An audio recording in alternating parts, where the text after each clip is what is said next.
Dalam hadis yang diriwayatkan daripada Anas menyebut bahawa Umar berkata, wahai anak Rawahah, Abdullah bin Rawahah, di hadapan Rasulullah sallallahu alaihi wasallam, kamu masih hendak bersyair lagi? Lalu Nabi sallallahu alaihi wasallam berkata, biarkan dia wahai Umar, kerana syairnya telah menusuk kepada musuh-musuh Islam seperti terjahan panah. Zoom masuk. Syair-syair yang diungkap oleh Abdullah bin Rawahah ini tajam menyebabkan orang-orang Quraisy terkesan. Kehebatan orang-orang Mekah ni tuan-tuan, mereka pandai menyusun perkataan. Mereka pandai mengungkap kata-kata yang menusuk kalbu, kan? Kata-kata ni kalau betul susunannya, dia boleh menusuk kalbu. Ya? Antara mukjizat Quran adalah kata-kata, susunan kata-kata yang sangat tersusun, yang mematahkan hujah-hujah orang-orang Arab, orang-orang Quraisy. Tajam. Ya? Macam cerita Mat Kilau lah. Dia kata cerita Mat Kilau, Ustaz, susunan perkataan dia mantul. Wah. Dia kata sebab Samsul tu duduk Melawati je.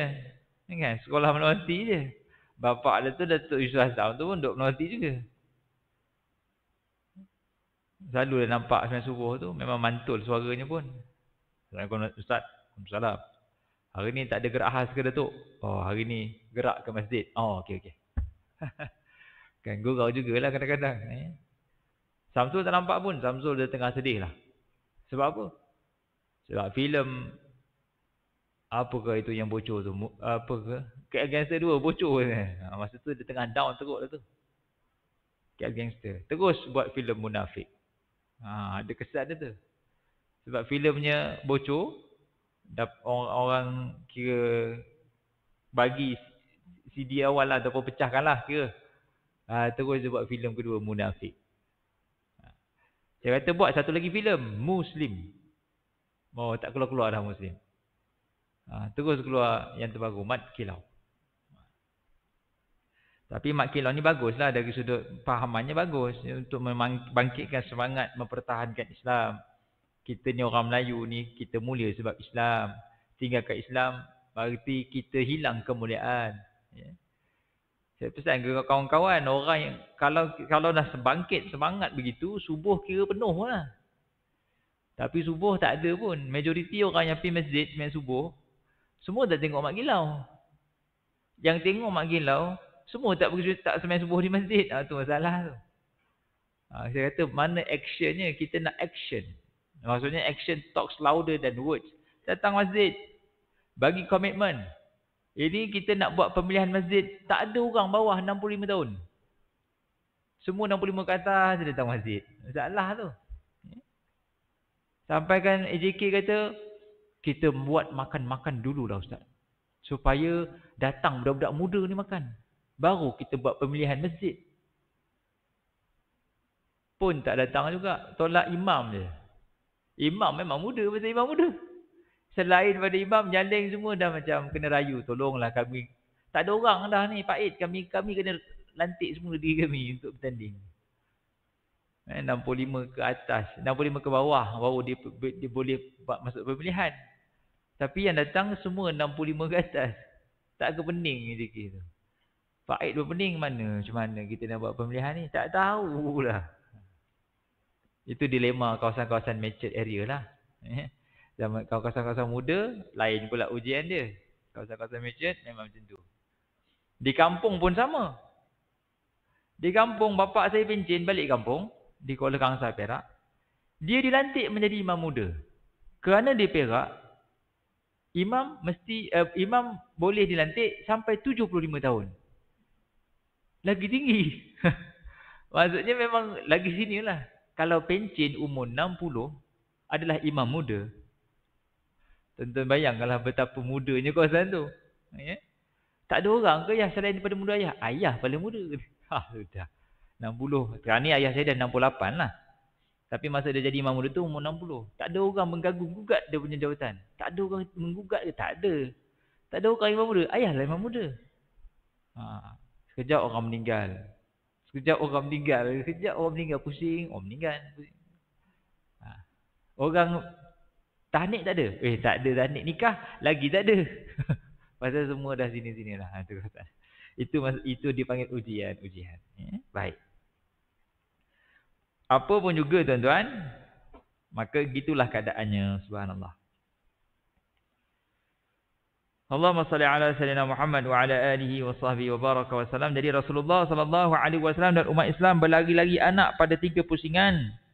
Tatkala melihat yang demikian, orang musyrikin pun berkata, lihat orang-orang yang kamu katakan telah terkena penyakit di Madinah tu kuat sekarang ni, berlari-lari. Berlari-lagi. Tawaf berlari, sa'i berlari. Lagi anak. Ya, bukan berlari sungguh. Ini berlumba dengan macan tu pula dengan India tu. India laju tuan-tuan. Ya. Kita start sama. Kita baru 1 round, dia dah 3 round dah. Oh, laju. Ya. India daripada India. Laju doang. Budak-budak muda. Masa saya pergi haji tahun 2008. Laju tu orang ni. Saya tak boleh pergi laju pasal saya bawa mak mertua Malaysian Student Department. Slow. Kan? Kita jadi mutawif kepada mak mertua Malaysian pegawai atasye di Jordan.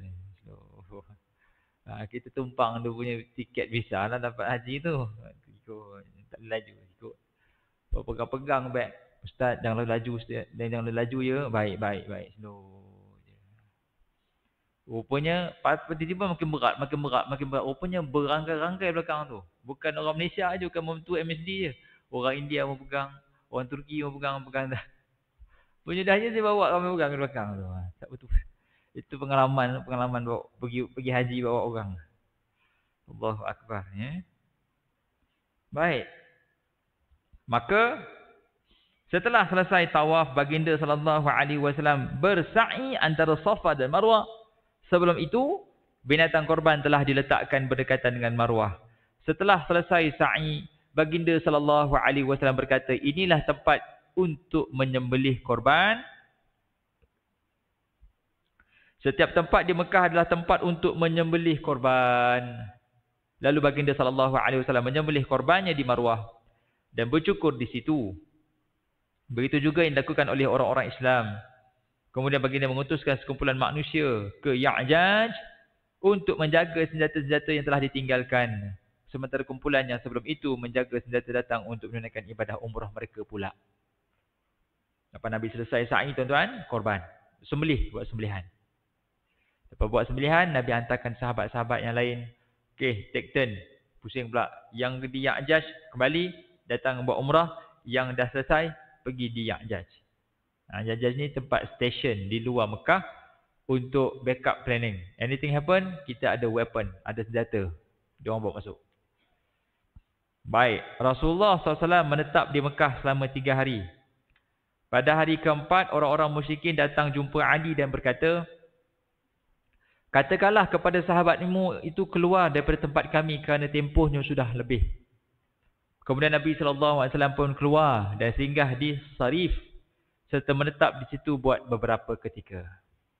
Semasa baginda SAW hendak keluar daripada Mekah, anak perempuan Sayyidina Hamzah mengikut mereka sambil memanggil, Pakcik, Pakcik. Lalu Ali mengambil anak perempuan itu. Kemudian berlaku perbalahan antara Ali, Ja'far dan Zaid kerana berebut untuk menjaga anak ini. Nabi SAW telah memutuskan anak itu berada di bawah jagaan Ja'far kerana emak saudara sebelah ibunya adalah isteri Ja'far. Biasalah bila balik Mekah ni ke balik kampung lah. Balik Mekah ni ke balik kampung. Mekah bagi orang Madinah Islam adalah kampung. Dan secara asasnya, secara sejarahnya, historical value-nya, orang-orang Madinah ni adalah tempat singgah sahaja. Madinah ni adalah singgah. Orang-orang Mekah akan berkahwin nombor 2, nombor 3 di Madinah. Lalu mereka terus travel pergi ke Syam berdagang. Selepas berdagang di Syam, datang ke Madinah semula untuk ambil anak, bawa pergi Mekah. Oh, bijak tu. Travel ke Mekah, daripada Mekah travel Madinah 400 km. Jauh. Jadi dah lalang jauh, nikah satu lagi. Lepas menikah satu lagi, sambung perjalanan pergi Syam. Niaga, berdagang. On the way balik, pick up baby ni. Bawa pergi ke Mekah. Ada yang tinggal, ada yang stay, ada yang bawa. Jadi Madinah ni secara umumnya adalah tempat orang-orang muda. Sebab itu Islam cepat spread ataupun cepat tersebar di Madinah kerana Madinah ni tempat orang muda. Yang merupakan tempat orang-orang Mekah transit, kahwin, beranak.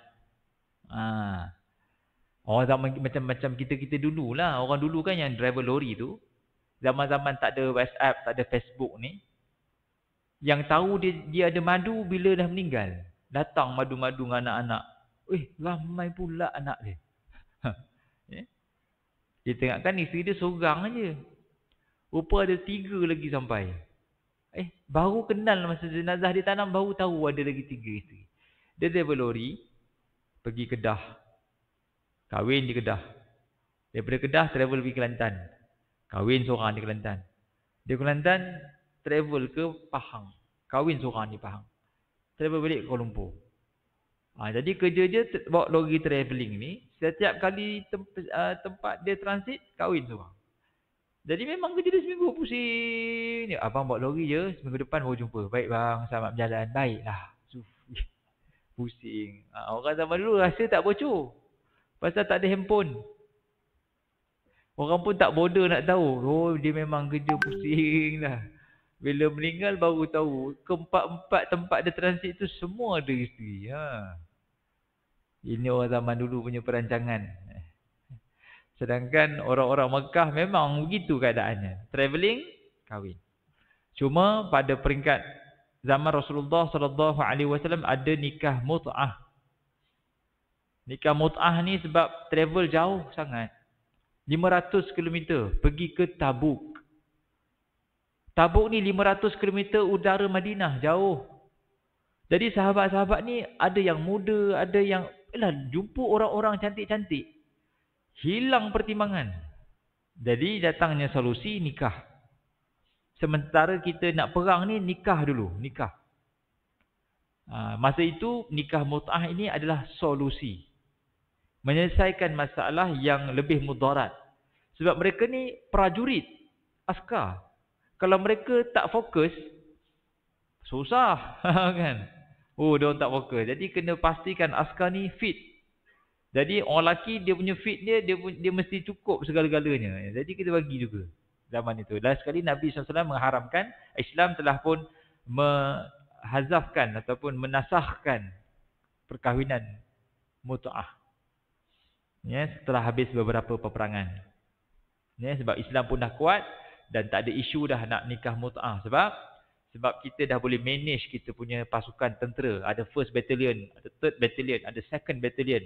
Hantar. Di peringkat awal tak ada. Itulah dia. Jadi mereka boleh diberikan privilege berkahwin lebih. Nikah bertempoh. Di Syiah masih lagi mengamalkan nikah mut'ah, tuan-tuan. Dan apa yang berlaku di Iran, mereka ada krisis masyarakat yang sangat besar. Di mana terlalu banyak anak-anak kecil yang bertempiaran, bersepahan di jalanan, tak tahu siapa punya bapak. Siapa anak dia? Siapa bapak siapa? Tak tahu. Siapa bapak kamu? Tak tahulah. Mak yang ni. Tanya mak dia, siapa mak dia? Siapa ayah dia? Siapa tak tahulah dengan laki mana dia tidur. Ni kesan mut'ah. Kesan mut'ah berlaku di sana menyebabkan akhirnya orang-orang pun, akhirnya kerajaan Iran telah mewartakan mesti register. Kahwin mesti register. Kalau kahwin register, tak ada mut'ah lah. Kira register terus lah sebab nak sahkan tanggungjawab. Mut'ah ni macam pelacuran yang halal, tu musibah. Jadi tuan-tuan, insyaAllah kita akan sambung pada seri yang akan datang. Peperangan pertama yang dipanggil peperangan Mu'tah. Peperangan pertama lawan Rom. Dah mula lawan international level. Satunya lawan yang dalam je. Ini lawan international level, lawan Rom. Perang Mu'tah berlangsung lepas habis Nabi pulang daripada umrah qadha. InsyaAllah kita akan sambung pada siri yang akan datang. Qul ma tasma'una qul qawli hadza wa astaghfirullahaladzim li wa lakum.